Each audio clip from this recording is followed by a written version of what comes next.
Hello दोस्तों, राधे राधे। दोस्तों, पौराणिक कथाओं के अनुसार भगवान कृष्ण की 16,108 पत्नियां थीं, जिनमें से श्री कृष्ण की दूसरी पत्नी का नाम सत्यभामा था। सत्यभामा बेहद घमंडी थी, लेकिन श्री कृष्ण ने एक बार अपनी पत्नी का घमंड चूर कर दिया था। आइए जानते हैं पूरी कहानी। जब भगवान श्री कृष्ण ने तोड़ा था अपनी पत्नी सत्यभामा का घमंड। श्री कृष्ण का दूसरी पत्नी सत्यभामा का मानना था कि वे दूसरे सबसे सुंदर और अमीर हैं, क्योंकि उनके पिता बहुत ही धनी थे। सत्यभामा के पास हर तरह के आभूषण और रत्न थे, इसलिए सत्यभामा में घमंड था, जो उनकी सबसे बड़ी समस्या थी। एक बार भगवान श्री कृष्ण अपनी द्वारिका नगरी में रानी सत्यभामा के साथ सिंहासन पर विराजमान थे।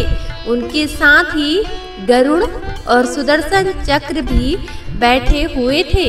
तब बातों ही बातों में रानी सत्यभामा ने भगवान श्री कृष्ण से पूछा कि हे प्रभु, त्रेता युग में आपने राम के रूप में अवतार लिया था, तब सीता आपकी पत्नी थी। क्या सीता मुझसे भी ज्यादा खूबसूरत थी? एक बार श्री कृष्ण के जन्मदिन पर सत्यभामा ने सोचा कि वो सबको दिखाएगी कि वो श्री कृष्ण से कितना प्रेम करती हैं। तो उसने तय किया कि वो श्री कृष्ण के वजन जितना सोना शहर के लोगों में बांटेगी, जिसे तुलाभार प्रथा के नाम से जाना जाता है। दरअसल यह प्रथा उस समय मंदिरों में होती थी। लोग एक बड़े तराजू में अपने वजन के बराबर का मक्खन, घी या चावल या कुछ चीजें रखकर लोगों में बांटते थे। सत्यभामा ने तुलाभार की व्यवस्था की।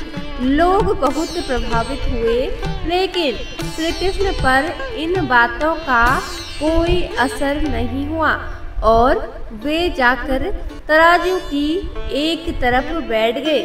सत्यभामा जानती थी कि उनका वजन लगभग कितना है और उसने उतना सोना तैयार ही रखा था। पर जब उसने सोना दूसरे पलड़े पर रखा तो श्री कृष्ण का कांटा थोड़ा भी नहीं हिला। ऐसा ही कुछ तब भी हुआ जब श्री कृष्ण एक बच्चे थे। एक राक्षस आकर उन्हें ले जाने लगा। तब श्री कृष्ण ने अपना वजन इतना बढ़ा लिया था कि राक्षस वहीं गिर पड़ा और भगवान ने उसके ऊपर बैठकर उसे कुचल दिया था। सत्यभामा हुई शहर वालों के सामने शर्मसार। तो इस बार भी श्री कृष्ण अपना वजन बढ़ाकर तराजू पर बैठ गए। सत्यभामा ने उतना सोना दूसरे पलड़े पर रख दिया जितना श्री कृष्ण के वजन के हिसाब से बराबर था, परंतु कांटा जरा भी नहीं हिला। तब तक शहर के सभी लोग ये घटना देखने के लिए आ गए थे।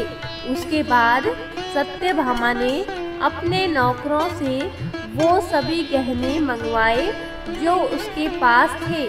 एक के बाद एक वो गहने डालती जा रही थी और सोच रही थी कि काम हो जाएगा, पर कुछ नहीं हुआ। तब उसने वो सब कुछ भी रख दिया जो उसके पास था, पर पलड़ा जरा भी नहीं हिला। इस घटना के बाद सत्यभामा रोने लगी और सबके सामने शर्मसार भी हो गई थी। सारा शहर देख रहा था और उसके पास पर्याप्त सोना नहीं था। जिस संपत्ति को लेकर सत्यभामा घमंड करती थी, आज वो भी कम पड़ गया था। उसे समझ में नहीं आ रहा था कि वो क्या करे। तब उसने रुक्मिणी की ओर देखा, जिससे वो बहुत ही घृणा करती थी। उसने रुक्मिणी से पूछा, अब मैं क्या करूं? क्योंकि ये बात सिर्फ मेरे लिए ही नहीं है, पर तुम्हारे और हम सब के लिए भी बहुत शर्मनाक है।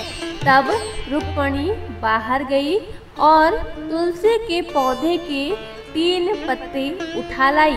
जैसे ही तुलसी के वे पत्ते उसने तराजू के दूसरे पलड़े पर रखे, कृष्ण का पलड़ा तुरंत ही ऊपर आ गया। इस तरह सत्यभामा को अपनी गलती का एहसास हुआ।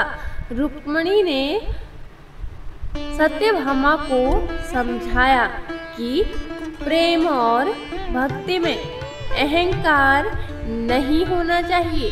फिर रुक्मिणी ने सत्यभामा को एक तुलसी का पत्ता दिया और उसे कृष्ण के वजन के बराबर सोने के साथ तराजू में रखने को कहा। जैसे ही सत्यभामा ने तुलसी का पत्ता रखा, तराजू का पलड़ा ऊपर उठ गया। यह दर्शाता है कि भक्ति और प्रेम ही सबसे बड़ी संपत्ति है, न कि धन और आभूषण।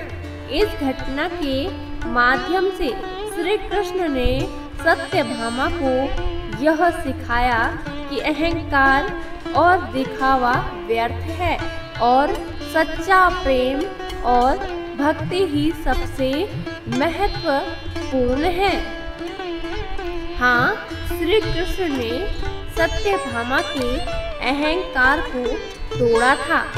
यह कथा श्रीमद् भागवत पुराण में वर्णित है, जहाँ सत्यभामा को अपनी सौंदर्य और धन का बहुत घमंड था। कृष्ण ने एक लीला रची, जिसमें उन्होंने सत्यभामा को अपने प्रेम और भक्ति का महत्व समझाया था।